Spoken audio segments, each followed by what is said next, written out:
E aí pessoal, espero que vocês estejam gostando dos nossos cortes do Tesouraverso. E eu já quero pedir um negocinho. Deixa um comentário aqui embaixo sobre sugestões de próximos conteúdos que a gente pode fazer. E até mesmo a sua opinião sobre o corte que você vai ver a seguir. Então, bora pro vídeo. Acontece muito comigo assim, eu não tenho motivo pra estar triste e de repente eu fico triste como se fosse uma onda que batesse em mim.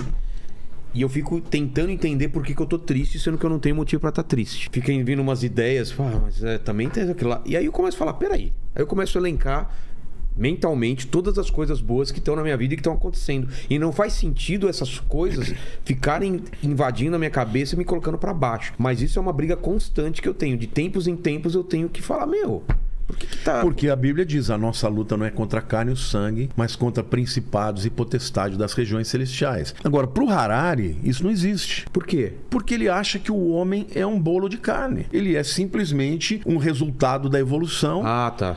Entendeu? E que ele tem neurônios, que ele tem uma série de vamos dizer, capacitações, mas ele é meramente um ser físico. Eu li outro também chamado Gênio Egoísta, não sei se chegou a ler também. Não, dele ou não? Não. Vê pra mim qual que é o autor, por favor, que é o lance o nosso único motivo de estar aqui na Terra e único propósito, mesmo que a gente invente religiões e outras vontades, é passar nossos genes pra frente. Tudo é motivado... Essa visão do evolucionismo. Exatamente. Né? O único motivo é eu ter mais chance de passar meus genes pra frente, que é o tal do gene egoísta, né? Que a gente é egoísta nesse ponto. Achou? Uhum. É Richard Dawkins.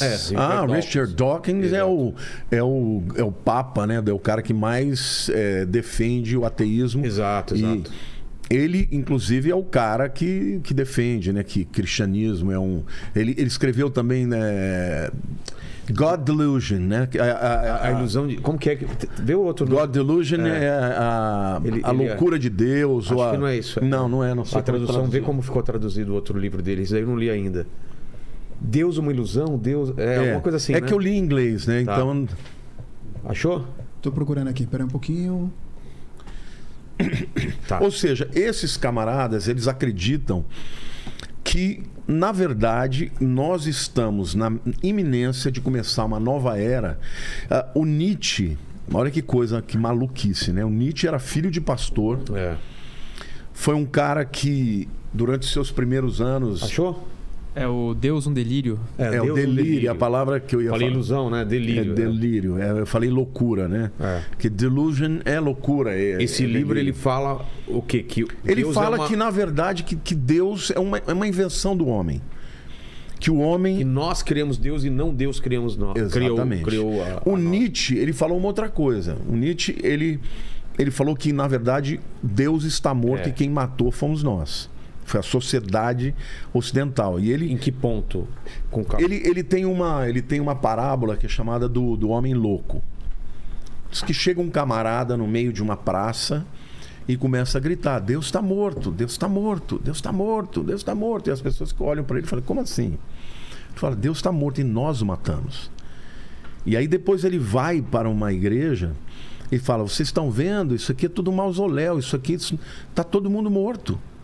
E aí ele fala: nós matamos Deus. E a sociedade do século XX, ele morreu no ano de 1900, um ano antes de virar o século XIX para o XX. Ele fala: a sociedade do século XX vai ser a sociedade mais sangrenta e mais destrutiva que existiu. Porque ele mesmo reconhece que quando você não crê num Deus que está acima de tudo, um Deus moral, quem pode te impedir de fazer o que você quer? Porque já que eu não tenho que dar conta para Deus, eu faço o que eu quero. Tudo é permitido, então. Eu posso matar, eu posso roubar. E o Nietzsche, quando ele fala sobre o Uberman, que é o Superman, o que ele diz? Assim como o homem de Neandertal evoluiu para o Homo sapiens, o Homo sapiens vai evoluir para o super-homem. E quem é o super-homem? O super-homem, segundo Nietzsche, é o cara que não tem mais nenhuma restrição moral, ética. Ele tem o drive dele na inveja. Ele diz que a inveja é o melhor sentimento que pode ouvir na vida de alguém. Por quê? Porque ela te capacita a fazer o que você quer. Sem nenhum receio, sem nenhum medo. Sabe quem lia esse livro? Quem tinha o Nietzsche na cabeceira? O Hitler. Por isso, Faz muito sentido. ele matou todo mundo sem nenhuma culpa. E ele era um artista frustrado, né? Queria ser um pintor E era frustrado. Aí foi pra Paris e saqueou o Louvre. Primeiro ele lutou na guerra como um soldado. Verdade. A Alemanha perdeu a Primeira Guerra, né? Começou... E se aproveitou desse ressentimento, né? Teve que assinar o tratado lá de Versalhes, onde Foi humilhante, né, para a Alemanha. Tinha que pagar, né, Exato, para as nações vencedoras, que era Inglaterra e França. E ele então culpou tanto a Europa quanto os judeus, que na cabeça dele eram os banqueiros da época. Verdade, ele jogou a culpa. Os caras são donos do dinheiro. São eles que fizeram a Alemanha ficar de joelhos. E aí então ele, com o poder de oratória que ele tinha, ele era um anticristo, um deles, né?